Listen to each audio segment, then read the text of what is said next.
अच्छी बात बताना, आप लोग ईमानदारी से बताना, राहुल भैया की कसम खा के बताना कि जो फोटो बना वो ज्यादा खूबसूरत है या ये खूबसूरत है। मुझे तो फोटो लगा। सही बात हो तो ताली बजाओ जरा एक बार ढंग से।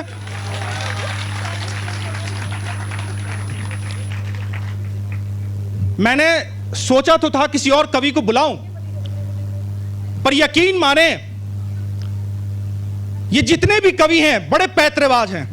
ये सब एक एक घंटे पढ़ने वाले हैं, 1.5 घंटे पढ़ने वाले हैं, और ये अपने अपने क्षेत्र में इनको कौशल प्राप्त है, इनको पता है कि चक्रव्यूह को किस तरीके से तोड़ना है। पर मैं जिस कवि और शायर को आवाज देने वाला हूं, जितनी भी बहनें जा रही हैं, बहन कहां जा रहे हो आप? आपको आपके पति की कसम है, बैठ जाइए वहीं। ऐसे मुझे पता है पत्नियां पतियों की कसम नहीं मानती हैं।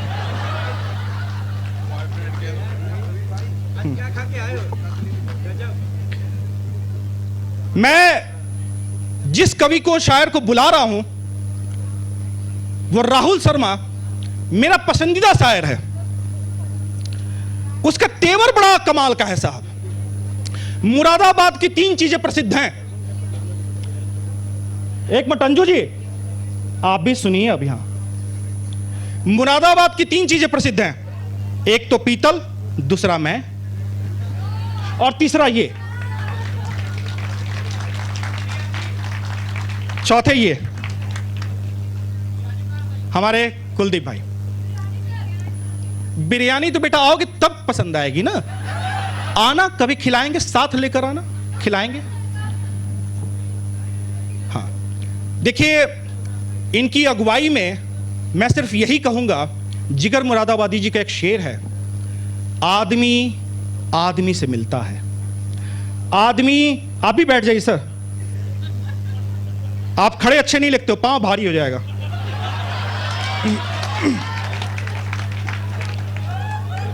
गलत समझ लिया इन्होंने, मैं जो कह रहा था वो बिल्कुल आप समझ रहे हैं उल्टा, है ना। मैं कुछ और कह रहा था, आप कुछ और समझ रहे हो। पुरुषों के कहां पांव भारी होते हैं। आदमी आदमी से मिलता है, आदमी आदमी से मिलता है, दिल मगर कम किसी से मिलता है। मैं जानता हूं कि जितने देर वो यहां आकर रहेंगे वो आपके दिल पर दस्तक देंगे, ठक ठक, और आपके से तालियां निकलवाने का कर्तव्य उनको आता है। ऐसे तो मैं किसी भी तरीके से उनकी अगुवाई में पंक्तियां पढ़ सकता था, पर मुझे लगता है कि मैं अपनी चंद पंक्तियां, अगर आप कहें तो, मैंने एक तरोताजा कुछ लाइनें मुरादाबाद को लेकर लिखी हैं। कुलदीप भैया आप पहली बार सुनेंगे शायद। क्या था? अभी लिखी है ना, इसलिए याद नहीं है। कोई बात बोल दो। इश्क का एक जाम पीकर, इश्क का, तुम्हारे मतलब की बात कर रहा हूं, इश्क का एक जाम पीकर दोस्तों बर्बाद हूं। इश्क का एक जाम पीकर दोस्तों बर्बाद हूं। साध था पहले कभी, आज मैं नासाद हूं। अरे सुन लो अभी तो, मैं खरा सोना था, आज पीतल हो गया। लोग कहते हैं मुझे अब मैं मुरादाबाद हूं। मैं इन्हीं पंक्तियों के साथ आवाज देता हूं। एक बार जरा जोरदार तालियां बजाओ राहुल शर्मा जी मुरादाबाद से। स्वागत है भैया।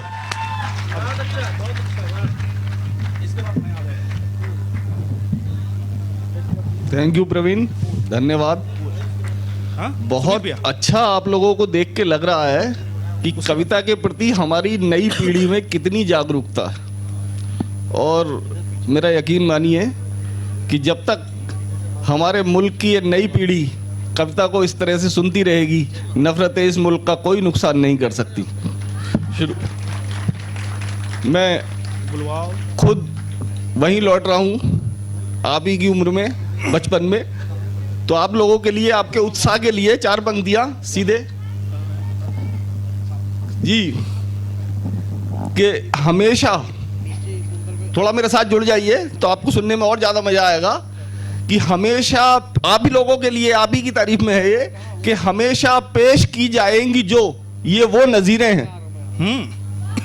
हमेशा पेश की जाएंगी जो ये वो नजीरें हैं, ये कल के हाथ पे उभरी मोहब्बत की लकीरें हैं। राहुल भैया, इन्हें सिर्फ मोहब्बत की भाषा समझ में आती है और कुछ नहीं। हमेशा हमेशा पेश की जाएंगी जो ये वो नजीरें हैं, ये कल के हाथ पे उभरी मोहब्बत की लकीरें हैं। और वकीलों डॉक्टर इंजीनियर ही हैं नहीं इनमें, इन्हीं में चंद रांझे हैं, इन्हीं में चंद हीरे हैं। थैंक यू, धन्यवाद, बहुत अच्छा लगा। अब आप धीरे धीरे जुड़ जाएंगे। वार्म अप कर रहे हैं। अब मैं सुनाता हूं आपको कुछ और इसी से मिलता जुलता कि तरक्की की चढ़ाई सारे स्टूडेंट्स के लिए। आज हम और आप भी आमने सामने हैं, बाकी आपका जो एडमिनिस्ट्रेशन है ये सिर्फ देखेगा सुनेगा, लेकिन बातचीत हम लोगों की रहेगी कि तरक्की की चढ़ाई, तरक्की की चढ़ाई तुमको अपने आप चढ़नी है, तरक्की की चढ़ाई तुमको अपने आप चढ़नी है, जमाने से लड़ाई तुमको अपने आप लड़नी है, तरक्की की चढ़ाई तुमको अपने आप चढ़नी है, जमाने से लड़ाई तुमको अपने आप लड़नी है। और ये कॉलेज वाले तुमको सब किताबें तो पढ़ा देंगे, मोहब्बत की पढ़ाई तुमको अपने आप पढ़नी। थैंक यू, धन्यवाद। मैंने कहा था ना ये मोहब्बत की सिर्फ समझेंगे। एक और मुक्तक आप लोगों के लिए खास तौर से, अभी बिल्कुल ताजा है। मैं वैसे मोबाइल से देख के कभी पढ़ता नहीं हूं, लेकिन नहीं पढ़िए इतना फ्रेश है कि मुझे देखने उसकी मदद लेनी पड़ रही है। ये बिल्कुल नई दुल्हनिया जैसी है कि पढ़िए। सुने, मैं मंच का भी ध्यान चाहूंगा कि ताल्लुक की इबारत का वो धुंधला हर्फ होते हैं, ताल्लुक की इबारत का वो धुंधला हर्फ होते हैं, वो एहसासों की गर्मी पे बिखेरी बर्फ होते हैं, और वो एहसासों की गर्मी पे बिखेरी बर्फ होते हैं। और मोहब्बत में तो खुलकर बात करना ही जरूरी है, जो दिल की दिल में रखते हैं बड़े कमजोर होते हैं।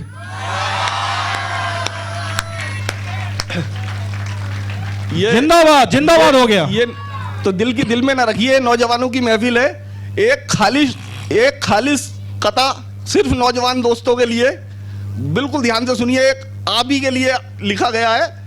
बैठ जाओ बेटा, बैठ जाओ। आबी की बात की गई है इसमें। कोई खन खन नहीं आती, कोई छम छम नहीं आती। वाह वाह वाह वाह, अभी संभाले रखिए, अभी आएगा और वाह। आगे आएगा मौका। कि कोई खन खन नहीं आती, कोई छम छम नहीं आती, हवा लेकर कभी भी प्यार का मौसम नहीं आती। और कहीं पर हुस्न की देवी खफा है इस कदर हमसे, हमारे ताश के पत्तों में भी बेगम नहीं आती।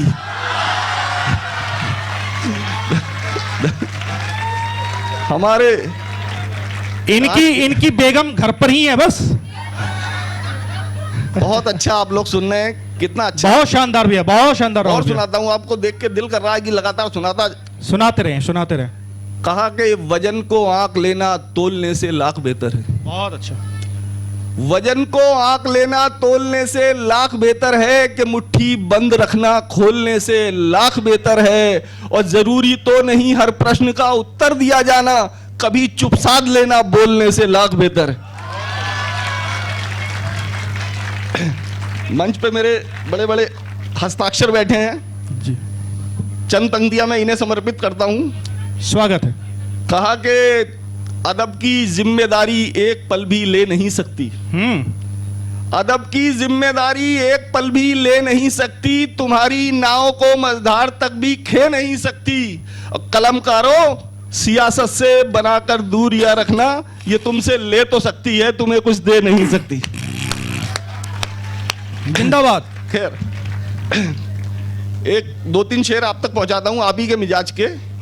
कि बड़ी ही जानलेवा है मोहब्बत की कशिश, वरना मोहब्बत का नाम सुन के उछल रहे हैं ये लोग भाई, वाह वाह। अरे सारे दिल जले बैठे हैं, एक बार जोरदार तालियां बजाओ।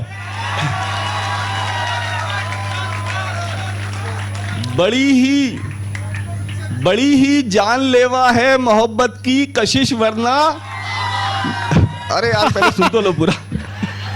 ये एडवांस पेमेंट हो रहा है।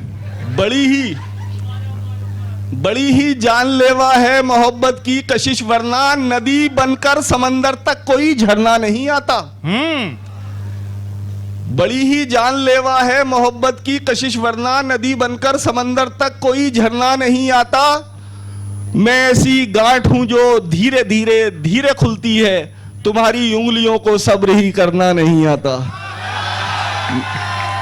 मैं ऐसी गांठ हूं जो धीरे धीरे धीरे खुलती है, तुम्हारी उंगलियों को सब्र ही करना नहीं आता। बड़ी मुश्किल से यारो इश्क के आदाब आते हैं। आदाब मीन्स तौर तरीके। बड़ी मुश्किल से यारो, यार इधर मोहल्ला कुछ खामोश सा लग रहा है, सारी एनर्जी इधर ही दिखाई दे रही है। कुछ आप लोग भी साबित करो अपने आप को कि बड़ी मुश्किल से यारो, बड़ी मुश्किल से यारो, सारे इश्क करने वालों के लिए, सारे भावी और प्रेजेंट आशिकों के लिए हैं ये पंक्तियां कि बड़ी मुश्किल से यारो इश्क के आदाब आते हैं, कभी जीना नहीं आता, कभी मरना नहीं आता। और चलो अपना सफर हम तय करें अपने तरीके से, चलो अपना सफर हम तय करें अपने तरीके से, तुम्हें चलना नहीं आता, हमें उड़ना नहीं आता। जिंदाबाद। बहुत बढ़िया, बहुत शानदार। क्या सुनना है आप लोग? मुझे बुलवा दो। कहा कि यकीन लाजिम है रिश्तों में, वफादारी जरूरी है। यकीन लाजिम है रिश्तों में। ये देखिए, ये जो मैं सुना रहा हूं इसे घर लेकर जाइएगा, ये मूल मंत्र है आपके लिए, सारे मोहब्बत करने वालों के लिए। ये पंक्ति जो है मेरी दूसरी, ये आपके लिए मंत्र है कि यकीन लाजिम है रिश्तों में, वफादारी जरूरी है। सारे नौजवान सुने कि यकीन लाजिम है रिश्तों में, वफादारी जरूरी है, मगर ए दिल मोहब्बत में भी खुददारी जरूरी है। मगर ए दिल मोहब्बत में भी खुददारी जरूरी है। और हमेशा आलिमों से ही नहीं मिलते सबक। सारे आपकी टीचर ही नहीं समझाएंगे सारी चीजें कि हमेशा आलिमों से ही नहीं मिलते सबक सारे, कभी कुछ जाहिलों से भी मगजमारी जरूरी है।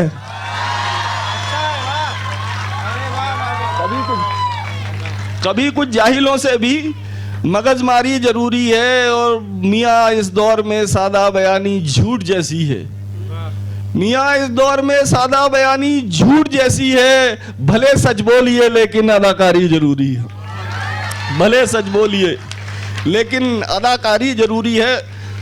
दो मुक्तक और देता हूं, फिर मैं अपनी जगह लूंगा क्योंकि अभी समय बहुत कम है और कई लोग बाकी हैं जी।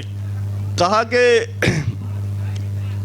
सभी टोनों से ऊपर हैं, हर एक जादू से बाहर हैं। सभी टोनों से ऊपर हैं, हर एक जादू से बाहर हैं बेशक पास वो मेरे मगर पहलू से बाहर हैं बेशक पास वो मेरे मगर पहलू से बाहर हैं। और नहीं चलता किसी का जोर हाथों की लकीरों पर, मेरी मुट्ठी में है लेकिन मेरे काबू से बाहर।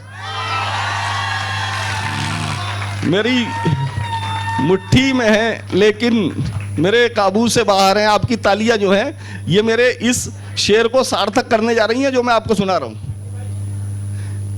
कि देर हो या सवेर होता है, देर हो या सवेर होता है, सारा सुख चैन ढेर होता है। देर हो या सवेर होता है, सारा सुख चैन ढेर होता है। दिल की नाजुक रगे पिघलती है, तब कहीं एक शेर होता है, तब कहीं एक शेर होता है। बहुत बहुत धन्यवाद, बहुत शानदार। क्या आप सुन रहे हैं? अगर आप हौसला दे तो मैं एक गजल के 2-3 शेर और आप तक पहुंचाना चाहता हूं। ये थोड़ा समझने वाली चीज है और आप सब बहुत समझदार हैं, ये मैं महसूस कर रहा हूं कि उलझ रहे हैं उन उलझनों से, उलझ रहे हैं। ये मेरी आपकी सबकी कहानी है ये कि उलझ रहे हैं उन उलझनों से, वजूद जिनका कहीं नहीं है। हम ज्यादातर उन परेशानियों से परेशान रहते हैं जिनके बारे में कुछ आइडिया, कहीं ऐसा ना हो जाए, कहीं वैसा ना हो जाए। कि उलझ रहे हैं उन उलझनों से, वजूद जिनका कहीं नहीं है। हम अपने साए से डर रहे हैं, दरअसल खतरा कहीं नहीं। हम अपने साए से डर रहे हैं, दरअसल खतरा कहीं नहीं है। और हर एक हर एक बदनामी और शोहरत लिखा के लाती है उम्र अपनी, हर एक बदनामी और शोहरत लिखा के लाती है उम्र अपनी। कभी जो खबरों की सुर्खियां थे अब उनका चर्चा कहीं नहीं, कभी जो खबरों की सुर्खियां थे अब उनका चर्चा कहीं नहीं है। और ये आखिर में एक उन लोगों के लिए खास तौर से जो थोड़े वरिष्ठ हैं, हमारे सीनियर हैं, उम्रदराज लोग हैं, उनके लिए एक सबक मैंने अपनी तरफ से एक बात उन तक पहुंचाने की कोशिश की है कि अगर लिखोगे, मंच का ध्यान चाहूंगा कि अगर लिखोगे वसीयत अपनी तो जान पाओगे ये हकीकत, तुम्हारी अपनी ही मिल्कियत में तुम्हारा हिस्सा कहीं नहीं है, तुम्हारी अपनी ही मिल्कियत में तुम्हारा हिस्सा कहीं नहीं। और चलते चलते कि क्यों मेरी जरूरत पे ही हर बार अचानक, क्यों मेरी जरूरत पे ही हर बार अचानक हर शख्स नजर आता है लाचार अचानक, और जीवन के तमाशे को तमाशे की तरह देख झटके से बदल जाएंगे किरदार अचानक। नमस्कार।